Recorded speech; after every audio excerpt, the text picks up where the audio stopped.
And finally, we come to transfer RNA. So we talked about messenger RNA. We talked about ribosomal RNA briefly. Now we're going to talk about transfer RNA. Transfer RNA, you can see that it has this clover leaf-like structure. There's 3 leaves. It must not be a very lucky clover. It's just 3 leaves to the clover. And of course, at the 5' end is a phosphate group going all the way around to the 3' end where there's a hydroxyl group. Now, in transfer RNA, it's to this 3' hydroxyl group to which the activated amino acid is going to be attached. You see, the function of transfer RNA are twofold. Number one, to pick up the amino acid, to pick up the proper amino acid, and then number 2, to recognize the codon on the messenger RNA. So there's 2 important parts to each transfer RNA. Number 1 is that 3' hydroxyl group where the amino acid is going to be covalently attached. Notice it's always a CCA residue here. There's always a CCA residue to which the incoming amino acid is going to covalently bond to the transfer RNA. The second important portion of each and every transfer RNA is the anticodon. Okay, the anticodon down here is the sequence that's going to be complementary and antiparallel to the codon sequence of the messenger RNA. For example, if the incoming messenger RNA places an AUG in the proper site on the ribosome, well, that AUG is going to want to complementarily base pair with the transfer RNA that is antiparallel and complementary to it. So how would that read? Well, from 5 to 3', that's going to read CAU. The C complementary to the G, the A complementary to the U, and of course the U complementary to the A. So that's how this would work. It's complementary, remember, once again, and it's antiparallel. So if the codon reads from 5 to 3', such as this, it reads AUG, the anticodon from 5 to 3' is going to read CAU. You might be asked a question where you're given the mRNA sequence and asked, what would the anticodon look like? Or you may be even given a DNA sequence and have to work your way down and ask and figure out what would the anticodon on the tRNA look like. Now, just a couple other key features. Number 1, transfer RNA is unusual in that you can see modified bases. Like you see the guanosines can be modified. The adenosines can be modified. And lo and behold, what do you see down here? You see a T. Oh my goodness. T, this is RNA. You're not supposed to see T's in RNA, are you? Well, it's okay because in transfer, tRNA, sometimes you see T's. So remember that. That'll help you remember the fact that sometimes in transfer RNA you can see the T's. The letter's right there for you. The other point I wanted to emphasize is there's a special family of enzymes that are responsible for covalently attaching the amino acid to the 3' end of the transfer RNA. What are these families of enzymes called? Well, they're called aminoacyl tRNA synthetases. So the name tells you exactly what the enzyme does. It's an aminoacyl tRNA synthetase. So through an acyl linkage, amino groups of the amino acid are attached to the tRNA. So every single, depending upon the anticodon that's present on the transfer RNA, the anticodon is going to get the special amino acid attached to it, which would then place the proper amino acid in the protein when the anticodon base pairs with the codon of the messenger RNA. So that's how transfer RNA works. We'll look at the process of translation a little bit later itself, and that will make a lot more sense to you. So just to emphasize some important points about transcription and RNA processing in general. First of all, between prokaryotes and eukaryotes, gene regions. In prokaryotes, they may be polycistronic, whereas in eukaryotes, they're always monocistronic, always going to be monocistronic. In prokaryotic genes, the genes are always continuous coding regions, whereas in eukaryotes, the regions can be divided into exons and then the interrupting intron portion.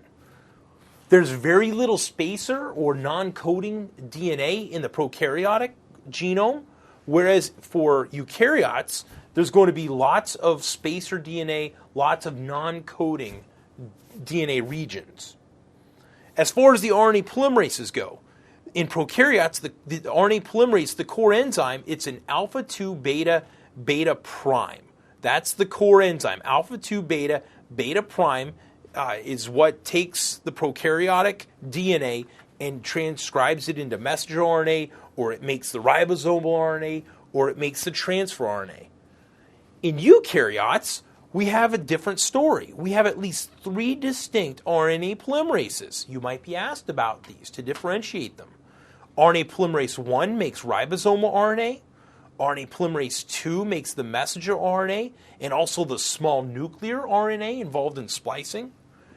RNA polymerase 3, well, it makes transfer RNA and that 5S RNA. Remember that little exception. It makes the 5S ribosomal RNA.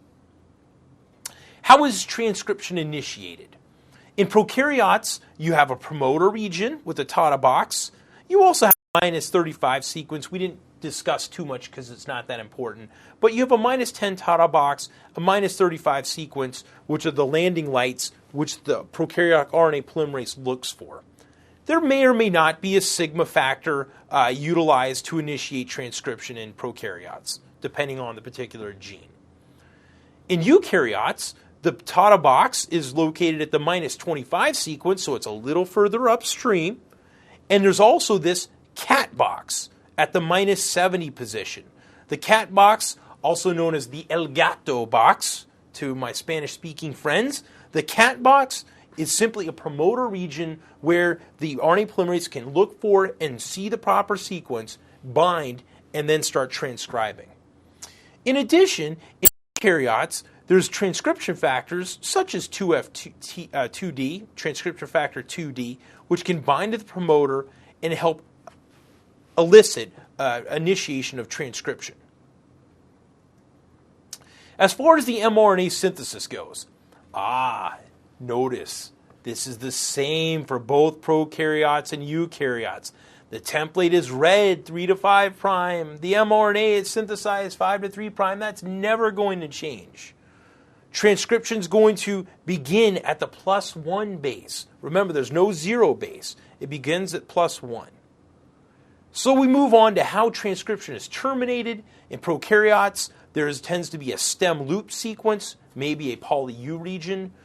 There may be a stem loop sequence and a row factor. It just depends. In eukaryotes, this is not well characterized. So one less thing for you to remember. That's good. How is the DNA transcript related to the RNA? Once again, for both prokaryotes and eukaryotes, RNA is anti-parallel and complementary to the DNA sequence.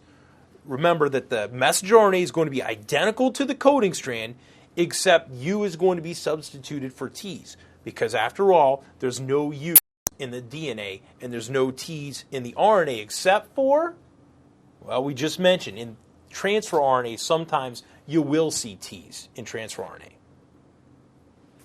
And lastly, processing. So, processing of the heterogeneous nuclear RNA or the pre-mRNA, there's absolutely no processing that's going to go on within prokaryotes, whereas with eukaryotes, in the nucleus, there's a 5' cap, so there's a 7-methylguanosine cap that's going to attach to the 5' end.